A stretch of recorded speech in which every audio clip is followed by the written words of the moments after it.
Madame, Monsieur, bonsoir et bienvenue dans Politique à la carte, votre rendez-vous hebdomadaire de décryptage et d'analyse de l'actualité politique en République démocratique du Congo. Ce soir encore, comme chaque semaine, on se retrouve pour analyser, pour comprendre les faits d'actualité. Vous le savez, après donc l'établissement de l'état de siège à l'est de la République démocratique du Congo, le chef de l'État, après plusieurs remue-ménages sur cette situation d'exception à l'est, notamment de ceux qui estimaient que cette situation, cet état de siège n'apportait absolument rien, et ceux qui estimaient que cet état de siège a rapporté notamment une certaine stabilité sur le plan sécuritaire à l'est de la République démocratique du Congo. Des voix se sont levées pour demander la suppression carrément de cette mesure, mais aussi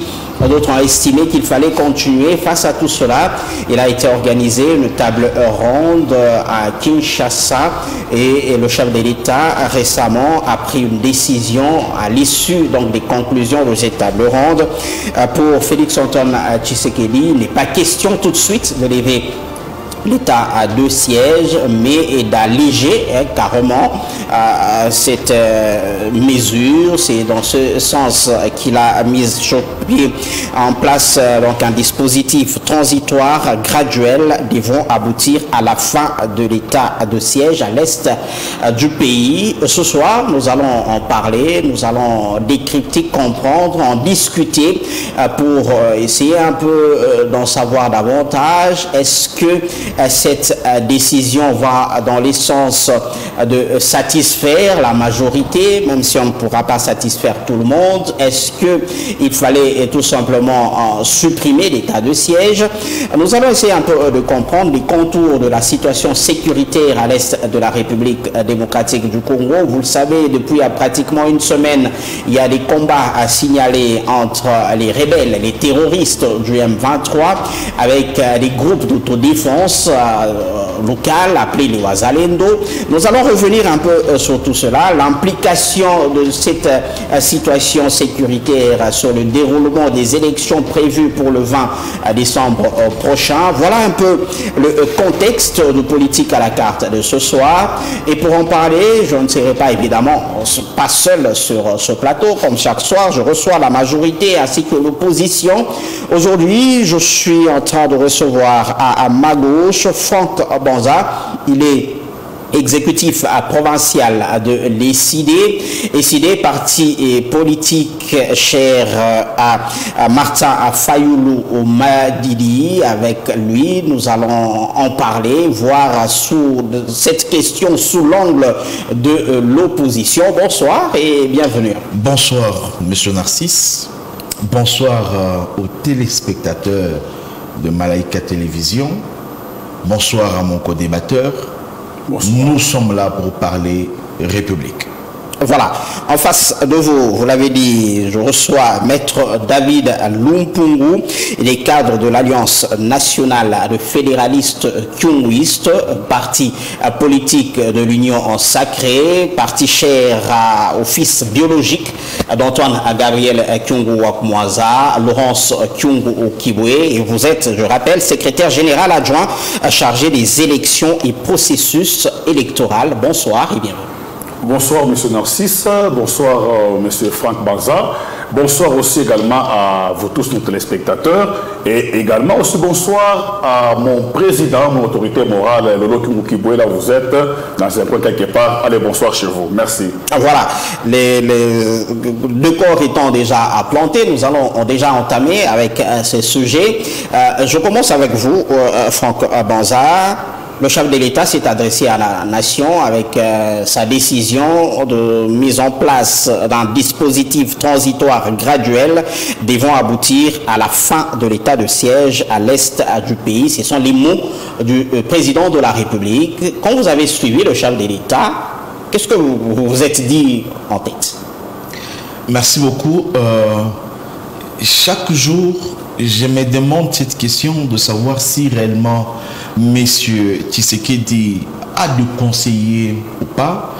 parce qu'à chaque fois qu'il sort médiatiquement, nous rendons compte qu'il n'arrive toujours pas à une satisfaction du peuple congolais, parce que la question importante sur le dossier de l'état de siège, le peuple congolais n'a pas besoin de la levée graduelle de cet état de siège. Le peuple congolais a besoin de mettre fin au total avec cette histoire d'état de siège qui a mis en péril le pays pendant plus de 2 ans et quelques mois, et que la population de l'Est ne sait pas vivre normalement parce que M. Tshisekedi a imposé cet état de siège. Nous, aujourd'hui, comprenons maintenant le pourquoi, parce qu'il n'a pas su enlever totalement l'état de siège, parce qu'il a encore des plans noirs qu'il est en train d'accomplir, qu'il avait eu avec les accords rwando-ougandaises, qui du coup il ne sait pas enlever cet état de siège au risque de n'est pas respecter ces accords. Mais ça, c'est une déception pour le peuple congolais, c'est une trahison pour nous. Voilà pourquoi d'entame, je le dis, est-ce que M. Tshisekedi a de conseillers de venir parler au peuple congolais d'une levée graduelle de l'état de siège? Ça, ce n'est pas notre affaire. Notre affaire, nous Congolais, c'est de supprimer totalement cette mascarade d'état de siège qui n'est que là pour ruiner le peuple congolais. Il n'y a aucune solution que cet état de siège apporte au peuple congolais. Au contraire, ça ne fait qu'empirer le mal, ça ne fait qu'enregistrer de décès jour après jour, et que le peuple ne se sent pas en sécurité sous état de siège que même avant état de siège. Je crois très bien que si M. Tshisekedi pourrait m'entendre maintenant là, que nous avons besoin de la levée totale et urgente de cet état de siège, parce que ça ne bénéficie pas au peuple congolais pour l'instant. Alors je conclus que c'est une sortie médiatique inutile, parce que ça n'a pas apporté la solution attendue au peuple congolais. On va revenir avec un peu plus de détails. Il est temps d'avoir aussi l'aperçu général de ce message du chef de l'État à la nation. Maître David. Monsieur Narcisse, je crois que merci beaucoup pour la parole que vous m'accordez. Vous me voyez tout joyeux, parce que, en tout cas, avec vraiment Tshisekedi, les pays vont de mieux en mieux. L'état de siège a été instauré depuis 2021 et vous allez constater que notre pays, la RDC, était sous embargo, frappé sous embargo. Donc on ne pouvait ni importer les armes, ni les fabriquer, encore moins les commander. Et ça, c'était pratiquement une histoire, une machination de la communauté internationale qui nous mettait en difficulté. Et vous allez constater que même sur les champs de bataille, l'ennemi était très bien équipé. Il avait une très bonne tenue avec des armes très sophistiquées, pendant que nous, peuple congolais, nous trimons. Et il fallait que Tshisekedi cherche par tous les moyens pour voir dans quelle possibilité devrait lever cela. Il y a eu un cru de sens à l'Est. Et en tant qu'un bon citoyen, garant des bons fonctionnements des institutions, il ne pouvait pas laisser la tragédie continuer. Il a pris la décision d'isoler ces 2 points qui étaient pratiquement dans lesquels on observait et on vivait beaucoup de tragédies. Il a soumis ces deux provinces sous état de siège.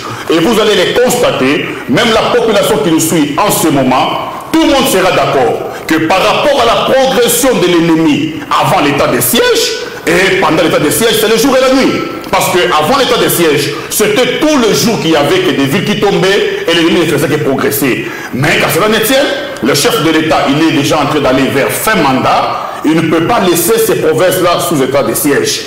Et M. Narcisse, vous êtes avec moi sur ce plateau. Je crois que vous avez suivi il y a, je crois, 2 semaines, où plusieurs villes de la RDC qui étaient sous occupation rebelle ont été récupérées par nos vaillants citoyens congolais, les Wazalendo. On va revenir sur cette question. Voilà. Donc je crois que l'état de siège est en train de manifester, de présenter une progression très positive, et le chef de l'État ne peut pas lever directement, mais il est en train là promis que cela se fera de manière progressive, parce qu'il faudra qu'on fasse l'évaluation au moins de chaque secteur pour qu'il ne puisse pas profiter par rapport à cela.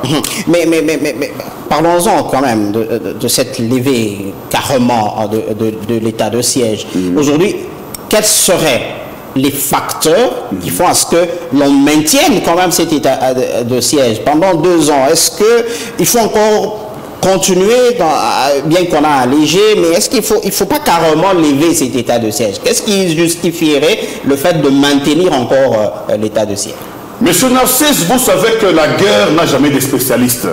L'état de siège, le chef de l'État ne l'a pas mis ses provinces par plaisir. C'est par souci de sa population. Alors, s'il faudrait qu'il puisse lever directement, n'oubliez pas que le peuple congolais, parfois, il pose aussi des actes de sabotage lui-même à l'interne. Et vous allez être avec moi d'accord qu'au niveau même de l'armée à l'Est, il y a eu beaucoup d'officiers militaires qui étaient plongés ou qui étaient complices pratiquement contre la RDC, qui boutiquaient des choses, qui détournaient les motivations lorsqu'on payait les militaires, qui importaient même des armes. Alors à cela, le chef d'État ne peut pas directement lever l'état de siège. Il doit au moins faire des évaluations dans chaque secteur. Mais je pense que ça sera progressif. Et d'ici bientôt, on va pratiquement lever. Mais quand même, néanmoins, on a allégé à un certain seuil qui permettra ce que les civils reprennent la gestion du pays, et plutôt des provinces, parce que les militaires vont devoir évacuer. Ça va permettre à ce que les gens puissent vaquer librement, les couvre-feux élevés. Donc il y a quand même, on a touché à des points très sensibles, mais au niveau de la responsabilité, le chef de l'État demande d'abord à ce qu'on puisse néanmoins ne pas être pressé pour retourner la gestion totalement de les des civils. Donc lorsqu'il y aura des crimes, on va châtier cela. Donc là, nous devons quand même saluer pratiquement cette initiative, parce qu'à l'Est, il y a beaucoup de choses. Et M. Narcisse, n'oubliez pas de préciser à nos téléspectateurs que la communauté internationale a la même mise sur les 2 provinces. Ça, il ne faut pas l'ignorer. Et le chef d'État ne peut pas rapidement lever, parce que nous savons avec les gens qu'on a fabriqués, et le chef d'État a parlé pratiquement des candidats de l'étranger, nous savons que la communauté internationale ne fait que rêver le chef de Tshisekedi. Et pour cela, il faut des techniques, il faut des tactiques, et il faut aller de manière progressive pour qu'il n'y ait pas de sabotage. Très bien. Franck Banza, est-ce qu'aujourd'hui, c'est pas quand même une décision de sagesse de ne pas aller trop dans la précipitation en essayant de lever cet état de siège rapidement, alors que, bon voilà, il y a encore de problèmes, il y a encore du travail à faire sur le terrain. Est-ce que c'est pas vraiment le juste milieu qu'il fallait prendre comme décision? Mais le travail en question dont vous dites qu'il y a du travail à faire, si ce n'est pas piller nos ressources par ses alliés, ça c'est trahir le peuple congolais. Parce que... Non, mais sur le plan sécuritaire, il y a encore non, monsieur Narcisse, je veux donner un tableau véridique aujourd'hui, en vous informant que le pays était plus en péril sous état de siège qu'avant état de siège. Parce que depuis 2021, quand M. Tshisekedi a instauré l'état de siège, il n'y avait pas de M23, il n'y avait que des milices, la Codeco, il y avait les ADF, il y avait les ARDEP. Ce sont des milices qui ravageaient, qui faisaient son temps à l'époque avant l'état de siège. Mais on se rend compte que M. Tshisekedi était allé dans des choses auxquelles les accords qu'il a signés, il fallait qu'ils soient sous couverture. Et bien c'est comme ça que quand il est venu avec son histoire d'état de siège, on se rend compte qu'il y a eu plus de morts sous état de siège. Et même le M23 que nous parlons sont venus 6 mois après état de siège. Avant état de siège, on n'avait pas la milice de M23. Et ces gens sont venus pour accomplir le plan de M. Tshisekedi, qu'aujourd'hui, nous sommes en train de regretter petit à petit. Nous avons une balkanisation. Il n'y a pas si longtemps, on a appris que l'Ouganda vient de déplacer plus de 3 km de borne à la République démocratique du Congo. Et ne soyons pas étonnés qu'on apprenne qu'il y a une portion de notre terre nous a été ravie. Pourquoi? Parce que M. Tshisekedi n'a pas su bien gérer la gestion de la République. Je reviens. Et quand il est venu avec l'histoire de tas de sièges, c'était pour le couvrir, enfin que son plan de pillage de nos ressources soit effectivement accompli. Sous la guerre, ils sont en train de faire les histoires. Preuve à l'appui. Lorsque M. Tshisekedi nous a menés dans l'EAC, tout tout en sachant très bien que nos ennemis, c'est le Rwanda, c'est l'Ouganda. Mais ils nous amènent ces gens-là. Pensez-vous que le Rwanda, l'Ouganda avaient une solution à apporter au moment? Ce sont le même problème qui nous combattent. Ils ont fini leur premier mandat. Monsieur Tshisekedi, témoin... L'EAC a apporté quand même sur le plan commercial, sur le plan aujourd'hui on va en Tanzanie sans pratiquement rien et tout. Mais ça ce n'est pas prioritaire. Aller en Tanzanie sans visa, vous pensez que c'est prioritaire plus que nos frères qui sont tués à l'Est et que l'EAC, l'économie c'est pas important. Sur le plan sécuritaire qui est important sur notre pays, l'EAC a échoué.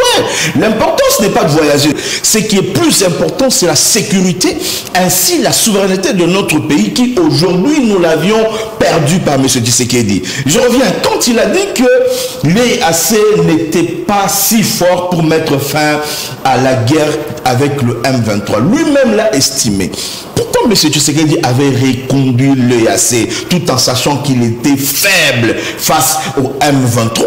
Je rappelle ici que j'ai toujours donné cet exemple. Nous avons plus de 40 000 hommes armés dans la partie est de notre pays qui, on ne sait pas faire face à une équipe de rebelles de M23 qu'on ne sait même pas leur nombre. Voilà pourquoi nous tous Congolais comprenons qu'il y a un plan caché derrière cette histoire de la guerre M23, derrière cette histoire de l'EAC, et qu'aujourd'hui M. Tshisekedi se retrouve dans cette gouge auquel il ne sait pas maintenant sortir parce qu'il a déjà noyé, il a trahi, il a balkanisé notre pays, que c'est fini. Mais parce qu'il y a des accords, M. Tshisekedi ne s'est pas levé urgemment cet état de siège. Mais nous, Congolais, nous allons nous battre pour que ça soit total, la levée de cet état de siège qui n'apporte rien absolument au pays. Toi, David, votre réaction? Mais là, c'est très grave. J'aimerais quand même que M. Franck Banza ait un peu du gêne et aussi un peu d'élégance et du respect envers nos téléspectateurs. Parce que dans ces pays, je crois que au moins 70% ou 80% des Congolais s'intéressent de la politique.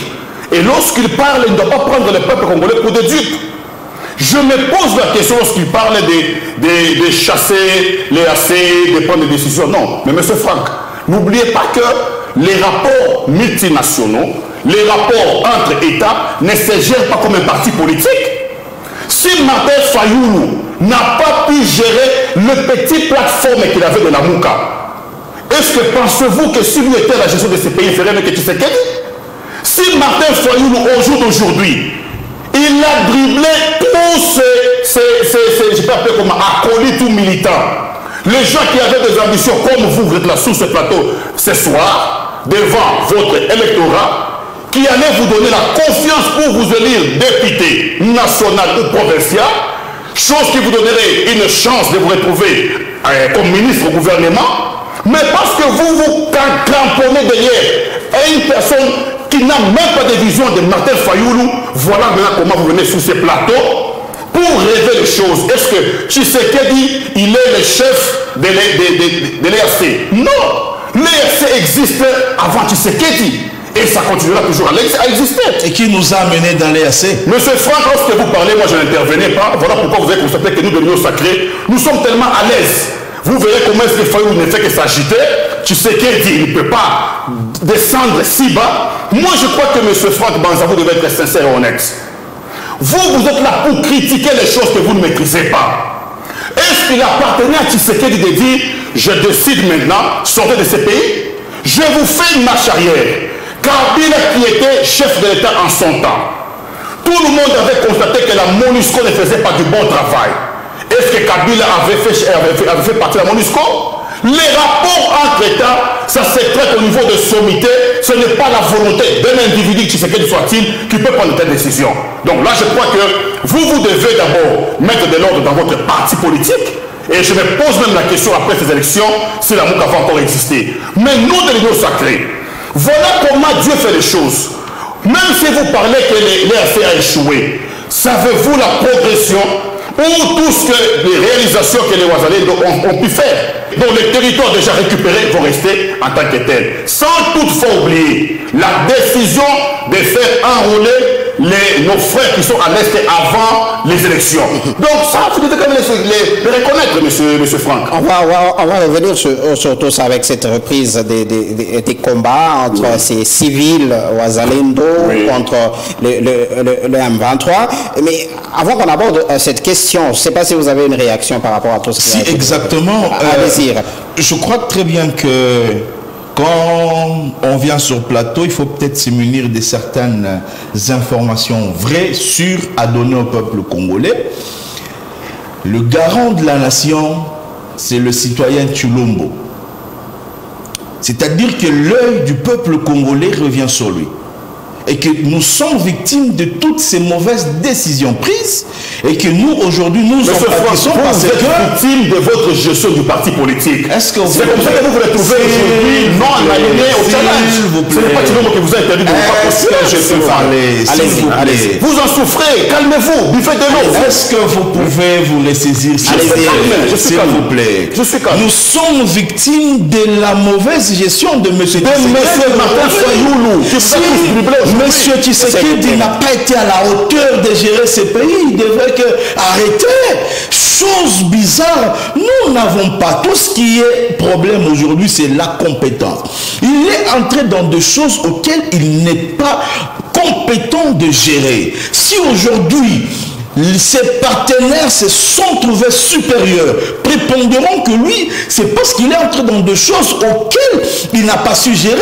La balkanisation de notre pays, c'est sous M. Tshisekedi. La partie de notre terre aujourd'hui, c'est sous M. Tshisekedi. Ça commence depuis mon rôle. Vous n'êtes pas informé. S'il vous plaît, s'il vous plaît. M. Tshisekedi est allé dans des choses qu'il n'a pas maîtrisées. Et qu'aujourd'hui, c'est ce qui ferait son échec même, parce qu'il n'a rien qu'il va présenter. Je rappelle aujourd'hui au peuple congolais, sous ces paroles, mais c'est Tshisekedi qui tient un point de presse, il dit, tant que je n'apporte jamais la paix à l'est de notre pays, mon bilan est négatif. Négatif, ces paroles de M. Tshisekedi lui-même, et qu'aujourd'hui nous avons la paix dans la partie Est, mais au contraire nous perdons la terre de nos ancêtres. Nous sommes en train de perdre la RDC par nous sommes en train de récupérer les terres de nos ancêtres. S'il vous plaît, nous récupérons les terres qui étaient prises. Ce sont des choses qui révoltent le peuple congolais et que nous regrettons par moments de cette gestion qui n'apporte rien au peuple congolais. Très bien. Voilà pourquoi le peuple ne peut jamais en aucun cas supporter pour un autre mandat à la tête. Très bien, non, on n'en est pas là, on parle de la sécurité à l'Est. Aujourd'hui, ça fait pratiquement une semaine et demie qu'on parle des combats avec le Wazalendo, ces groupes d'autodéfense, ça veut dire la population, les civils qui en a marre et qui a décidé d'en découdre avec les M23. Aujourd'hui, on salue la récupération des terres, des territoires, des localités et par ces Wazalendo. En tant que Congolais, quand vous suivez ces genres d'actualité, vous vous dites quoi?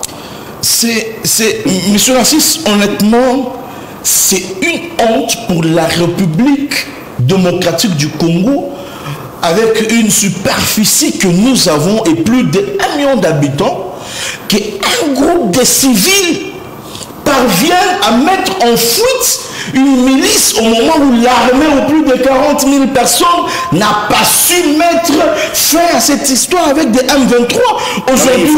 Aujourd'hui, les Wazalendo ont su aller reconquérir certains territoires que le M23 était en train d'occuper. Il faut planter les décors parce qu'il faut que le contexte soit bien compris.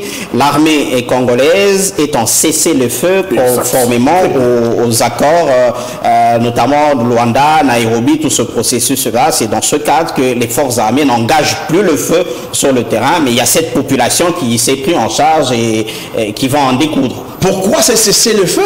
Parce que les civils de Wazalendo vont tellement vite en besoin aller mettre à nu le plan de M. Tshisekedi. Parce que si le M23 quittait précocement, qui est notre souhait, la terre ou notre partie de la terre, les plans de M. Tshisekedi, ces accords, sera gâché. Voilà pourquoi vous allez comprendre avec moi aujourd'hui, lorsqu'il y a eu massacre de Wazalendo à l'époque, parce que cette force allait mettre tellement à une vitesse extraordinaire le départ de M23. Voilà pourquoi ils ont cherché à tous les niveaux freindre ces gens ici. Vous allez apprendre ensemble avec moi que l'EAC demande au Wazalendo d'arrêter parce qu'ils se rendent compte que la pression avec laquelle ils sont en train de partir, il y a des choses qui ne coincent pas.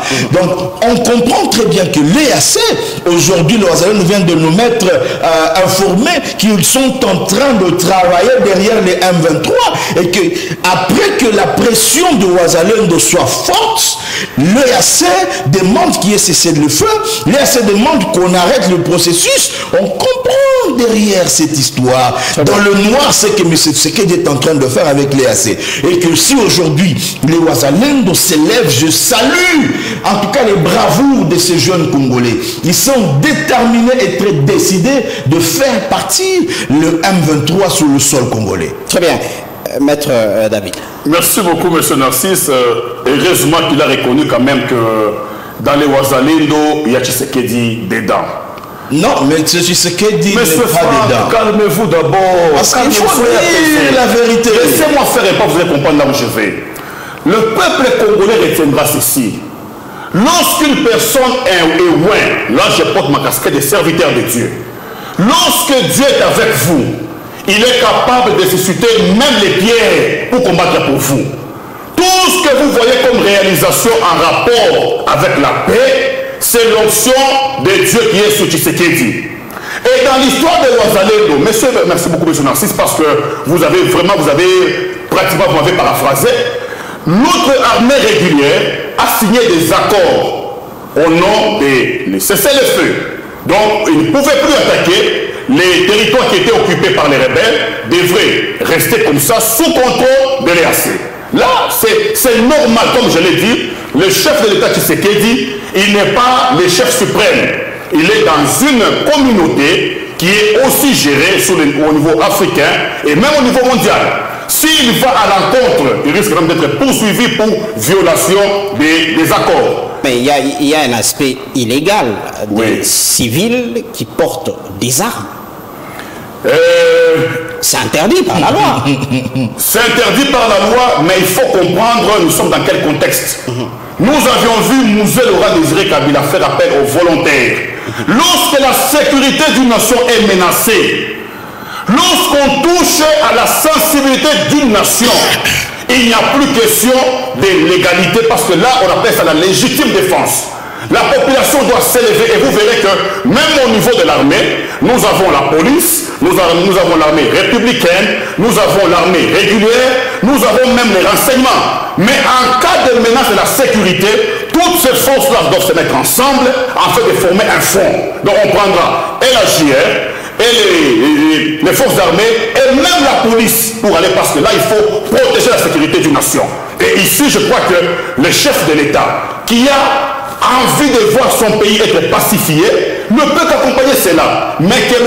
Franck Banza retienne une chose, que Tshisekedi est le véritable politicien. Martin Fayoulou est le fils politique du père de Tshisekedi. Pendant que lui apprenait la politique en dehors, sur la rue, Tshisekedi apprenait la politique dans la chambre de son père. Non, donc tout ce que vous rêvez là, Tshisekedi les connaît très bien.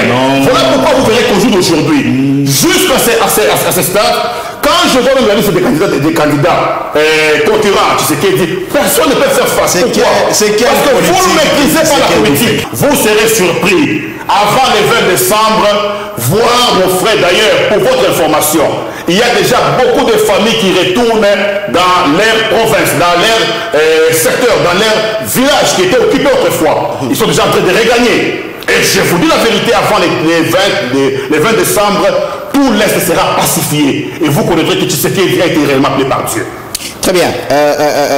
Franck Banza, aujourd'hui, on parle de ces Wazalendo, on parle voilà, de cette prise en charge populaire par rapport à cette situation à l'Est. Est-ce que vous ne pensez pas que cette symbiose entre les institutions étatiques et la population, voilà, c'est ce qui va faire en sorte que l'on en arrive à ce que cette partie soit totalement pacifiée? Monsieur Narcisse, Parce qu'on a longtemps fustigé le fait qu'il y avait des populations, certaines même notabilités qui étaient derrière voilà, certaines choses à l'est de la RDC. Je voudrais réfléchir ici sur une question qui, après-demain, vous allez m'appeler prophète sous ces plateaux. On reviendra avec vous. On réfléchit ensemble.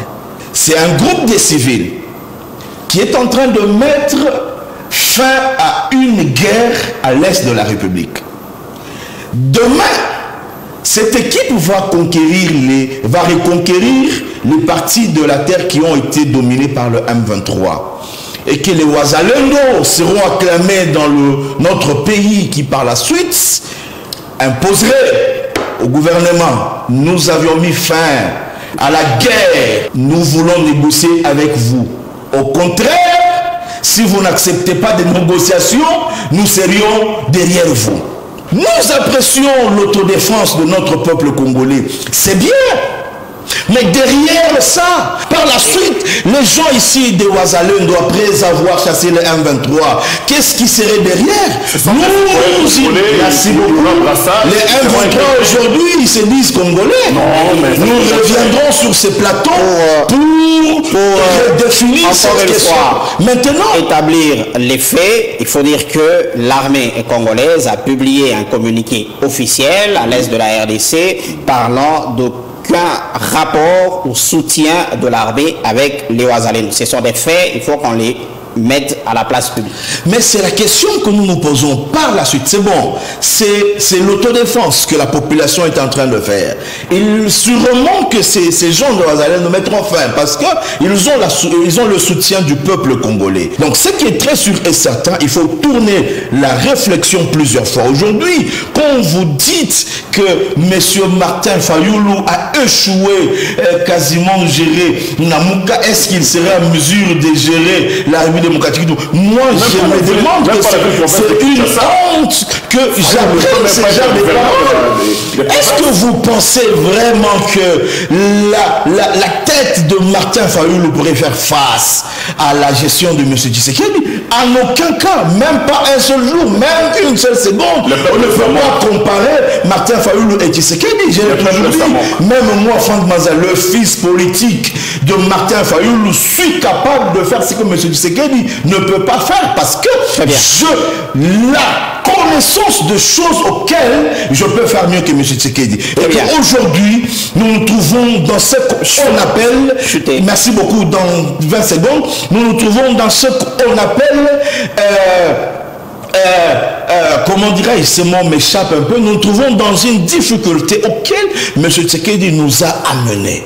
Voilà pourquoi le problème n'est pas ceux qui l'entourent, le problème, M. Tshisekedi, mais le problème, c'est une mauvaise gestion que nous décrions chaque jour dans la République démocratique du Congo. Et que si les Ouazalendo aujourd'hui, merci beaucoup, je veux chuter, si les Ouazalendo aujourd'hui, nous sommes en train de louer la bravoure de ces jeunes gens ou de ces civils en train de faire un travail de titan, demain, réfléchissez qu'ils ne soient pas derrière vous comme le M23. Est-ce que la question revient, est-ce que légal? Monsieur Narcisse, le chef de l'État, Félix Tshisekedi Tshilombo, est les garants des bons fonctionnements des institutions. Les Ouazalendo, ce n'est pas une institution. J'y vais. Oui. Lorsque les institutions sont menacées à l'Est, c'est toute la République qui est menacée. Et lorsqu'il y a des actions qui vont en rapport avec l'établissement de la paix, ça entre dans les actifs du chef de l'État. C'est ça ce que vous devez reconnaître. Parce que même la guerre de l'Est, au jour d'aujourd'hui, nos amis de l'SID, qui n'ont jamais, même pas par une consolation, adressé un message à ces peuples-là, collent au jour d'aujourd'hui la guerre de l'Est sous le dos de Tshisekedi. Ça ne l'oubliez pas. On dirait comme si c'est Tshisekedi qui était allé prendre ces gens-là, les armées, alors et pourtant, cette guerre a commencé depuis Mobutu. C'était un problème d'abord de communauté entre les Tutsis et les Hutus, et puis après, c'est devenu en RDC, il fallait qu'ils soient là, et puis les Benyamulenge et tout ça, c'est des guerres qui ont existé pendant des décennies. Et Tshisekedi a trouvé ces guerres-là déjà sous lui. Mais voilà qu'on prend ça, on les colle. On lui colle cette guerre-là. Donc, pour nous, si la les Wazalendo en tant que des citoyens congolais qui sont différents des étrangers. Mais pour les frères du Kivu, continuez à vous battre. Ne suivez pas les distracteurs. Donc, moi, j'aimerais seulement dire ceci. Tu sais qui est dit, légal ou illégal, mais rassurez-vous qu'en cas de force majeure, tout ce qui peut contribuer, concourir pour la paix dans ces pays, nous allons les faire, nous allons signer ces accords-là. Très bien. On va prendre l'autre aspect de la question. Aujourd'hui, il y a des localités qui sont reprises entre les mains de ces terroristes du M23. Est-ce qu'aujourd'hui, on peut espérer à ce que ces compatriotes puissent voilà, être enrôlés pour les territoires où il n'y a pas eu enrôlement et que finalement, ils participent aussi à l'élection, aux élections qui sont prévues en décembre. Il faut dire que dernièrement, il y a un des chefs, un des leaders de Wazalendo qui demandait déjà à la CENI de voir comment aller organiser l'enrôlement dans cette partie du pays. Franck Baza. Ce n'est pas quelque chose à espérer, mais au contraire, c'est un droit. Parce que ce sont les citoyens congolais, Massissi, Rutshuru, cette partie de notre pays n'ont pas été enrôlés. Et que c'est leur droit d'avoir les cartes d'électeurs, c'est leur droit de participer aux élections, c'est leur droit de se choisir qui va leur diriger. Si M. Sekadi voulait leur priver de ces droits, primo, c'est une violation de la Constitution, mais tout Congolais qui s'appelle Congolais a le simple droit de participer à tout fonctionnement et ainsi qu'au choix des leaders politiques. Et voilà pourquoi moi j'appuie cet appel. Il faudrait que le plus tôt possible, Monsieur Kadima prend toutes ses responsabilités afin que cette partie de notre pays, que ces populations puissent trouver leur carte d'enrôlement et qu'ils aillent voter librement leur leader. Maître David. Oui, monsieur. Oui, voilà, dans juste un peu de mots. Nous sommes allés aux élections sous Joseph Kabila Kabange. Cette partie de l'Est n'était pas enrôlée. Au jour d'aujourd'hui, avec les efforts et la grâce de Dieu sur son peuple, voilà qu'il y a des villes et des localités qui sont en train d'être récupérées. Et vous comprendrez pourquoi est-ce que Tshisekedi a été décerné docteur honoris causa. Pour les efforts, pour les exploits, pour les réalisations. Moi, je voulais demander, au lieu d'attendre longtemps, M. Denis Kadima, déployez vos kits d'enrôlement dans les villes déjà récupérées. Ça sera un actif pour le gouvernement et également comme nos amis de l'ECD pour une fois au moins, ils ont bien parlé, ça sera aussi également un droit citoyen pour le peuple qui sont au niveau des villes qui ont été récupérées. Donc ça va, nous saluons cela. Voilà, au moins sur un point, vous êtes d'accord sur ce plateau. Un docteur qui écrit que voilà. Dieu vous bénisse. C'est pas le sujet. C'est pas le sujet. On parle pas du doctorat. C'est pas le sujet. Soyons sérieux. Revenons à notre sujet parce qu'on parle des élections. On veut quand même comprendre. Aujourd'hui, on a décidé sur ce plateau, on veut un peu comprendre. Martin Fayoulou, aujourd'hui, il est candidat à président de la République. Qu'est-ce qui a changé entre quand il a refusé de prendre part à ce processus et aujourd'hui qu'il est parti déposer sa candidature? Dans l'entretemps, qu'est-ce qui a changé? Ce qui a changé, c'est que la stratégie que nous allons mettre en place pour freindre M.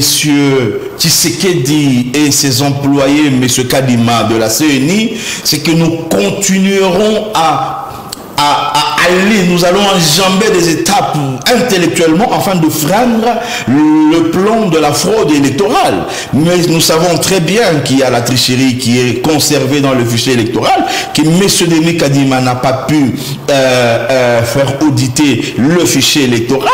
On sait très bien qu'il y a une fraude, mais puisqu'il y a eu l'appel du peuple congolais, puisqu'il y a eu appel de la CENCO, le père de nos pères de l'Église avec beaucoup d'estime que nous avons, puisqu'il y a eu appel de l'ECC, nous avions ensemble accepté que le président Martin Fayoulou aille déposer sa candidature parce que une il ne pouvait pas aussi laisser les cris du peuple congolais, il ne pouvait pas aussi laisser le pleur du peuple congolais, parce qu'il y avait un plan que M.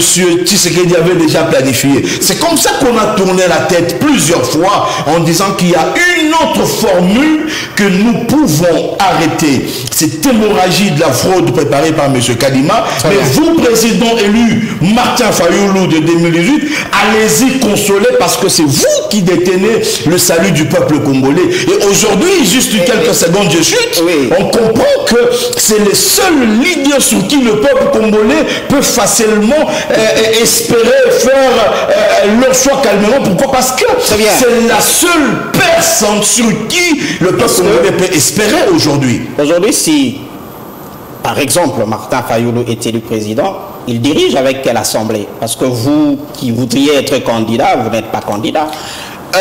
En 2018, je rappelle l'histoire.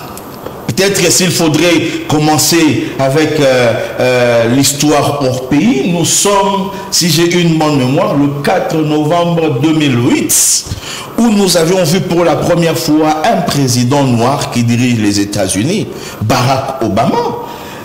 Allons lire l'histoire, nous avions vu c'est deux contextes totalement différents. Si c'est deux contextes différents, il était dans un parti politique, je vous ramène Martin Fayoulou, sans député, sans l'Assemblée, il dirige comment? Merci beaucoup. Les citoyens Tulombo, lorsqu'il a été nommé en 2018, dites-moi combien de députés avaient élu de PES, et contrairement à la majorité qu'il a aujourd'hui. Donc ce sont des discussions. La méthode du Tshisekedi. Il n'y a pas de copier-coller parce que nous ne pouvons pas aller dans cette erreur de la gestion de M. Tshisekedi. Ce qui est très sûr et très certain, avec ou sans député, Martin Fayoulou est capable de diriger ce pays. Et nous le savons très bien. Et même les gens de l'Union sacrée sont très bien informés, ils sont très sûrs qu'il peut diriger ce pays et que récupérer les erreurs que nous voyons, que nous avions enregistrées pendant le 5 ans. Très bien. Monsieur Tshisekedi. Maître David, il semblerait que, bon, finalement, il y a eu des accointances avec le camp Fayoulou. C'est comme ça que quelque part dans les dessous des tables, vous avez approché Martin Fayoulou et aujourd'hui il a dribblé carrément pratiquement tout le monde et il s'est retrouvé seul pour tout simplement brouiller les cartes. Vous en êtes pour quelque chose à la majorité. Cette question devrait venir à M. Franck. Vous n'avez pas la parole. Merci beaucoup M. Narcisse pour ces précisions-là. Je crois que les citoyens fils de ces pays... Vous allez y répondre, vous en faites pas. Oui, les citoyens fils de ces pays, Félix Tshisekedi Tshilombo, dans son amour de la patrie, il n'a jamais refusé quelqu'un à venir travailler à ses côtés. Il avait fait un appel et vous allez constater que Jean-Pierre Bemba est sauté dans les bateaux, Vital Kamerhe, qui était aussi ancien chef de l'État, plutôt candidat, est sauté dans les bateaux, Moïse Katumbi Tchapwe était aussi venu, mais toujours comme son cœur ne fait que rêver autre chose, et puis finalement il est descendu seul.